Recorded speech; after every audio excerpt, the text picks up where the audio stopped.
detective fiction an escapist genre? The marketing for today's thrillers and cosy mysteries that encourages us to get away from the real world for a while by reading about fictional crimes would suggest that it is. Expecting to be soothed by plots that centre on violent death might sound counterintuitive, but it's the structure around the crimes, the power of the detective to create order out of chaos, that is comforting. Underlying all of this are assumptions about justice. That through the investigations of a detective, the wicked perpetrators will receive their just deserts and balance will be restored to the universe. And by and large, it is a police force that enforces this justice. Even if it is an amateur or private detective like Sherlock Holmes or Hercule Poirot who has cracked the mystery, it's the police who will lead the culprit away to a cell after the dramatic denouement. Whether individual officers are portrayed as whip-smart or bumbling, the police as a whole are a default part of crime fiction. Their presence is rarely questioned. But interactions with the police in real life are not always as straightforward or fair as they're portrayed in mysteries. For some people and groups, calling the police has historically made their situation worse, not better, whether that's because of racism, sexism, or other forms of prejudice. What would it look like if those stories and experiences were reflected in detective fiction? That's what we're going to explore in today's episode.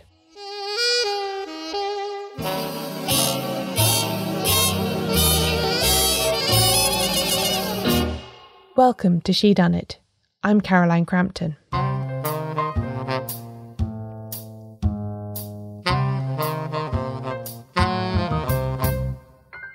Detective fiction has always been closely intertwined with the police, right from its beginnings in the 19th century. The two emerged around the same time and developed in tandem. Eugène-François Vidocq began organising an informal brigade of plainclothes law enforcement officers in 1811. 2 years later, the Emperor Napoleon signed a decree that made them an official state security force, known as the Sûreté Nationale. Vidocq was friends with authors like Victor Hugo and Alexandre Dumas père, and parts of his life appeared several times in novels from the 1820s and 30s. Honoré de Balzac borrowed much of the backstory for his character Vautrin in the La Comédie Humaine series from Vidocq. A convicted criminal, Vautrin avoids the death penalty several times and ends up as the chief of the Sûreté. In Britain, a similar process was underway.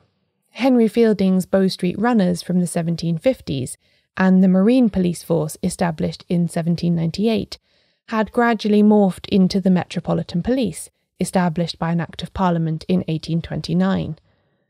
The first detective branch, made up of 8 officers, was added in 1842, and they were given permission to operate in plain clothes, out of uniform, even though there was some distaste in the British establishment at the time for such organised state surveillance. Charles Dickens was fascinated by this new development in law enforcement, and covered the new branch extensively in his magazine Household Words. His first article from 1851 was titled On Duty with Inspector Field, and narrates a night he spent out on patrol with the detectives. Dickens almost immediately imported what he learned on such journalistic assignments into his fiction. In 1853, he included the character of Inspector Bucket in Bleak House, who was heavily based on the Met's Charlie Field. Dickens's friend and literary protégé Wilkie Collins followed suit, basing Scotland Yard's Sergeant Cuff in his landmark 1868 novel The Moonstone on the early antics of the Met's detectives as well. Considered a likely candidate for the first true detective novel, the presence of a smart, competent police detective in The Moonstone had an outsized impact on the next century of crime fiction. Arthur Conan Doyle, Dorothy L. Sayers, Agatha Christie and others were all, in a sense, following in Sergeant Cuff's footsteps. In this first wave of crime fiction, the arrival of the police is not necessarily a positive development for all characters, it should be noted. A class dimension to law enforcement was established fairly early, with writers recording the anxiety felt by servants and lower-paid workers when a detective started asking questions. Over and over again in late 19th and early 20th century whodunits, housemaids and butlers insist that investigators search their bodies and bedrooms thoroughly and immediately so that their innocence can be established beyond doubt. Without a social or financial safety net, a professional reputation was vital for continued employment. Any whisper of being mixed up with the police could be enough to ensure that a servant was never hired or trusted again. But for the largely middle and upper class protagonists of detective fiction, the police represent only security and safety. Aristocratic characters might find the presence of constables on their estate asking them questions irritating, or regard inquiries as a breach of their privacy, but they don't feel fundamentally threatened by them, or consider themselves seriously at risk of receiving unfair treatment. If you've been reading the news at all over the last few years, you can't help but have noticed that not everybody is afforded the luxury of knowing that the police are only there for their own protection. There have been instances of law enforcement deviating from that ideal of impartial justice that is expressed in detective fiction all over the world. But the most high-profile instances, at least from my perspective, have been in the US. From the shooting of 18-year-old Michael Brown Jr. in Ferguson, Missouri in 2014, to the murder of George Floyd in Minneapolis, Minnesota in May 2020, there have been so many high-profile examples of the police themselves being the source rather than the solution to the violence. And as the Black Lives Matter movement and other activists have highlighted over and over again, these cases are inextricably linked to the wider problem of racial inequality and injustice. Both Brown and Floyd were black men, and both were killed by white police officers. That this situation, this power dynamic, is replicated over and over again is no coincidence. There are plenty of examples to draw on where I live in the UK too, and no doubt from wherever you're listening to this now. Most recently and most visibly here, there's been the Sarah Everard case, in which a 33-year-old woman disappeared while walking home one evening in South London. A serving Metropolitan Police and firearms officer has been charged with her kidnapping and murder, and is now awaiting trial. A vigil held in Everard's memory near where she disappeared was forcibly broken up by police, with shocking pictures of women attendees being wrestled to the ground by officers widely circulated. At the time, many made comparisons with the light-touch way in which a recent demonstration against COVID lockdown measures had been monitored by police, in echo of similar complaints about the intensive way that Black Lives Matter and Roads Must Fall protests are policed. There's still a public inquiry going on in Britain too, that is scrutinising the activities of so-called spy cops, the cohort of about 139 undercover police officers who spied on more than 1,000 political groups since 1968. At least 20 of them formed serious relationships with women while undercover, and 3 at least fathered children with them. The Met has retrospectively admitted that this was, quote, abusive and deceitful to the women involved, and compensation has been paid in some cases after some of the women took legal action.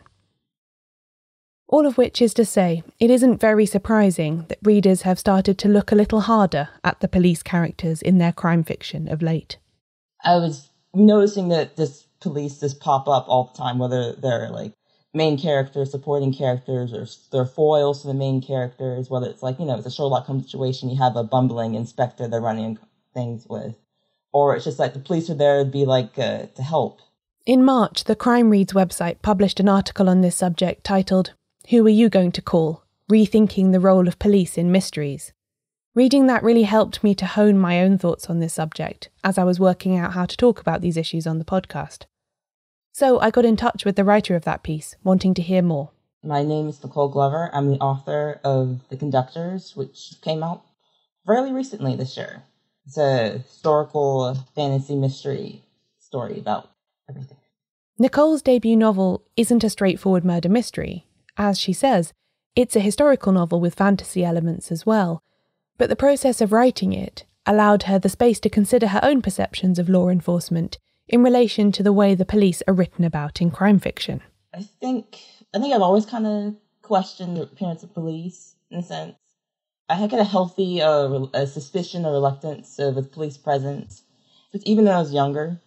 But I was more neutral in it as a kid, and I got older and realizing just how often they appeared, or I think I just started noticing, and particularly in the last 2 years, it was something that really sparked my interest about, because I remember reading articles about police propagandists, particularly in the U.S., whether it's shows or into movies, because there's all these cop shows in America, from CSI to like comedies like Brooklyn Nine-Nine and everything like that. And there's so many roles of these characters. Even look at supporting cast, there's always a cop character. I guess around the same time I was getting more in mystery because I was starting to write my book. When you write a story, you start looking at inspirations of other people in your genre and watching all these mystery shows. Cops are showing up all the time. A Gallup poll of adults in America conducted in August 2020 found a big divide in perceptions of the police. 56% of white adults surveyed said that they have a great deal or quite a lot of confidence in the police, while only 19% of black adults said the same. This divide has been widening since this survey began in 1993 too, with the disparity getting larger. This difference has a lot to do with experiences with the police in different communities, and the fact that situations are more likely to escalate and end badly when they involve people who aren't white.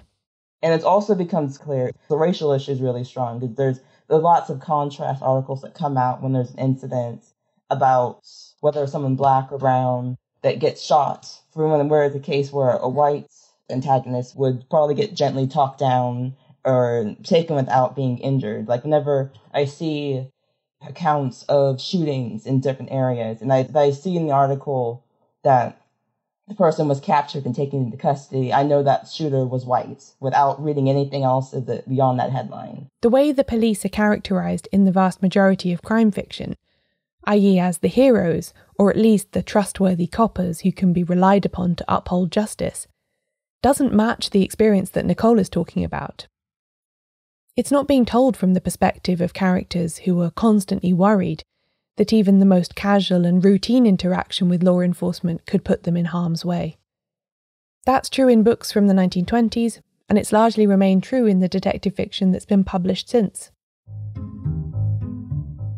After the break, what happens when the police aren't the heroes anymore?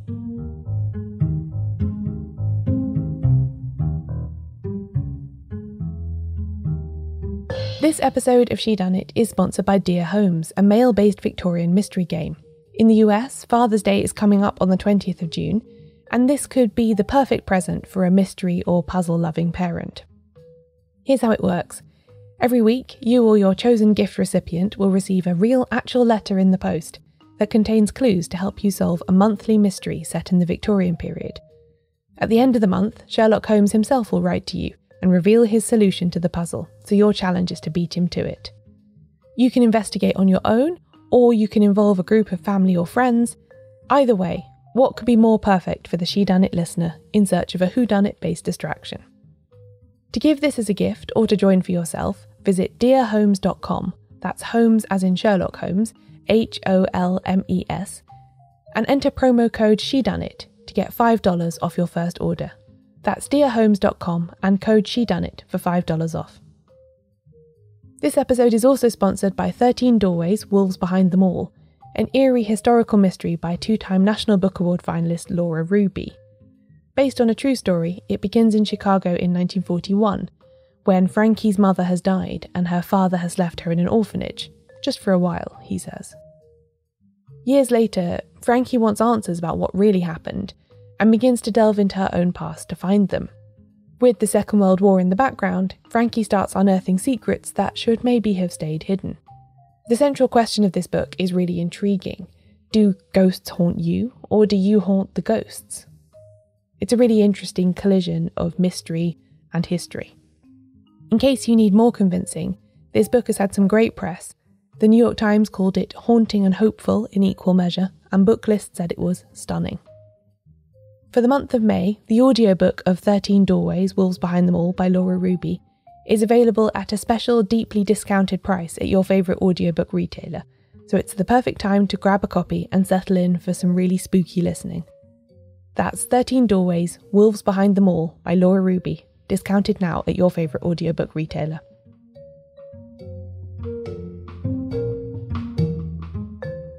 You might be wondering why this all matters. Detective fiction is just that, fiction, so the argument goes. Whatever's going on in the real world, surely the way whodunits are written doesn't have any bearing on that. Except that detective fiction is pop culture, and a very popular part of our culture indeed. It reflects ideas back to the world, and helps to form narratives and trends around it. To give just a small example, there are lots of great interviews with real-life forensic pathologists and investigators out there, in which these scientists explain how much their work differs from what we see on television shows like CSI and Silent Witness. We've become so accustomed to the way that DNA evidence and bloodstains are analysed in fictional narratives that we expect it to be similarly accurate and rapid in real life, which it often isn't. Lab work takes days, sometimes weeks, and can't always deliver the certainties that it does on TV. In fact, for a lot of people, fictional portrayals of police and criminal investigation will form the bulk of their impressions on this question, so it really does matter. Here's Nicole again. Because even though it seems like in the news that we have a lot of interaction with police, most general person will be interacting with police on a very minimal level. They're not going to see them all the time. So fiction is their most likely way to get their impression of the police. Yeah, and it's so many. Yeah, there's so many. There are like, I don't know, there's 7 different CSI shows or all the similar genre right now. Like, it's relentless. When Nicole began writing the story that would become The Conductors, she was sure from the outset that even though it was a mystery, there weren't going to be any police characters, which is an unusual starting point for a piece of crime fiction. I guess from the start I knew the cops weren't going to play any kind of particular role in the story. Some of its character reasons, they are former Underground Railroad conductors. They did stuff that was, in the eyes of the law, illegal back in that time period. The book is set in post-Civil War Philadelphia, and the main character Hetty and her husband Benji are newly settled in the city, having spent years as conductors on the Underground Railroad, the network of secret routes and safe houses that helped enslaved people escape the United States. So they're like, my definition of what's legal and what's right is totally different.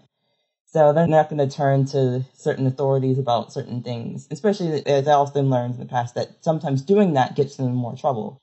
And I think also in some ways I was curious about like how a story functions out the world of police. A story set in the immediate aftermath of the Civil War with black protagonists was always going to have to grapple with questions about justice, equality, and legal authority. And that's partly what drew Nicole to this moment in history. When her story begins, the 13th Amendment that abolished slavery, which was ratified by Congress in 1865, is still very new. It's only just become illegal to own another person, so her characters can be forgiven for preferring to stay away from the state system of law enforcement. And so it's a time period that's always interests me. I mean, it's all top in my mind because it pops up the most. When you talk about the movies about Black history in America, that's a time period. I use it as a backstory on purpose, most because I wanted to talk about the Reconstruction period, the period after the American Civil War, because that's not talked about at all in the U.S. that much beyond, a paragraph saying it happened. And I like the idea of using it as a backstory for the characters. That is an area that's where they got their skills to learn how to be mystery solvers, basically. I feel like, if you think about it, for me, it came natural. They learn these skills about sneaking around, being very aware and observant, being able to pick out who could be a good person to help, who could be enemy, more or less. And in addition to the magical element of the world I created, I felt like I got those skill sets to make them really easy to be, mystery solvers. And I always kind of joke when I was putting together the idea for this, the mystery element, I just kind of slid in nicely when I was first drafting out the story way back when. So all these things kind of combine together. In the golden age of detective fiction in the 1920s and 30s, police characters and the system of law enforcement and justice that they represent are certainly a regular presence. But although they are there, they aren't always in the foreground of these plots. Of the 4 so-called queens of crime from this time, Agatha Christie, Dorothy Sayers, Margery Allingham and Ngaio Marsh, only one created a recurring detective character who is an active member of a police force. That was Marsh's Scotland Yard detective Inspector Roderick Allen, who first appeared in 1934's A Man Lay Dead, and then starred in a further 31 novels until his final case in 1982's Light Thickens. Several times across his long literary career, Allen references the fact that, as a serving police officer, he's merely a small cog in the big machine of the state, with little power to act on his own ethical views. Marsh was especially forthright about this during the 1930s, when she was writing plots that included elements about how Scotland Yard surveilled left-wing and radical political groups, alongside ones set at aristocratic debutante balls. In 1935's The Nursing Home Murder, Allen says that, quote, "As the police officer in charge of this case, I am simply a wheel in the machine. I must complete my revolutions. Neither you nor any other layperson, however much involved, has the power to stop the machine of justice, or indeed influence it in any way whatever." This is a pretty bleak view of justice, but it's one that Marsh returns to repeatedly. The next year, in Death in Ecstasy, Allen complains again that the police force is merely a machine. Although he remains a loyal Scotland Yard man for his entire career, Allen shares some characteristics with the classic amateur detective in the mould of Sherlock Holmes or Peter Wimsey. Allen is a gentleman, a member of the upper classes, and as such is unusual in the ranks of a police force that in both fiction and fact drew its recruits largely from the lower middle and working classes. In her books from the 1930s and 40s, this status is especially useful to Marsh, because it gives Allen a personal entree into the country houses and county sets where she liked to set her mysteries during this time. E.R. Punchen has a similarly dual role for his Scotland Yard detective Bobby Owen, who joins up as a lowly constable despite his wealthy background and university education. Hercule Poirot is another interesting character in this regard. Although in all of Christie's books he operates as a private detective, unaffiliated with any official force, he is described as a retired policeman who had a distinguished career in his native Belgium before the First World War. This status largely attracts respect from the Scotland Yard officers he works with, and also means that he has contacts with police in other places like Paris when his cases take him overseas. In many ways, this was Christie having her cake and eating it too. Poirot has all of the freedom of the private detective to act outside of the law when he feels like it, and dispense justice on his own terms. But he also has a background that means he can command assistance from the official police force when he desires it. Then finally, I want to mention the police characters from this period who aren't bumbling and prone to jumping to the wrong conclusions, but competent and trusted colleagues of the amateur sleuthing hero. Margery Allingham's Albert Campion has a long and close relationship with Inspector Stanislaus Oates, who first appears in 1931's Look to the Lady. Much later, Campion becomes godfather to Oates's son. And of course, there's Inspector Charles Parker, friend and brother-in-law of Peter Wimsey. Right from the start of her mystery output, Sayers paired these two together. Her debut, Whose Body, from 1923, sees them investigate parallel cases and pool their resources in order to see if the two things are connected, after all.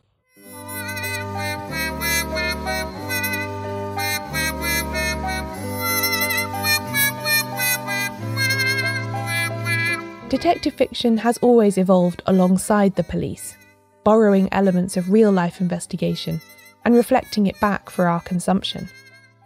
We can only hope that as society changes, so does the crime fiction it produces. I'll let Nicole have the last word on that one. I think people have been in the past interacting with this. There's been other writers of color, even before I started writing, like back early from the 90s and stuff like that, that been looking into different relationships with how do you deal with the police, basically. It's not an old conversation. It's probably just become more prominent. I guess there's more upcoming writers as well who are also engaging in certain things that are doing it in different fashions. I'm not too surprised that within the next few years we'll start seeing different kind of situations.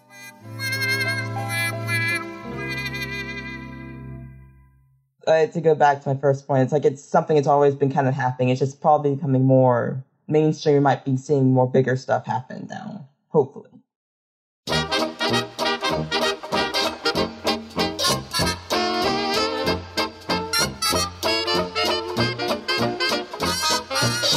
This episode of Shedunnit was written and narrated by me, Caroline Crampton, and edited by Ewan McAleese. Member support for the Shedunnit Book Club is provided by Connor McLaughlin, and the podcast advertising partner is Multitude. You can find more information about this episode and links to all the books mentioned at shedunnitshow.com/policingthedetectives. I provide transcripts for every episode of the podcast too. Find them at shedunnitshow.com/transcripts. Thanks for listening. I'll be back soon with another episode.